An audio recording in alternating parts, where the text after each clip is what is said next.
Hi everyone, welcome back to Gaming Basics. In this video, we will be learning how to download Fruit Ninja application on your Android device.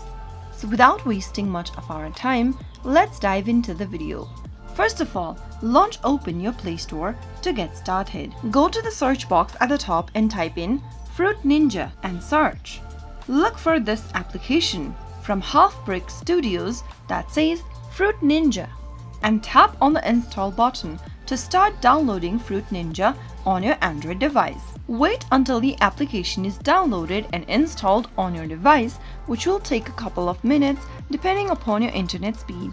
So in order to get the application downloaded faster, make sure you have a stable internet connection. Once the application is downloaded, you can open and start playing the game on your Android device.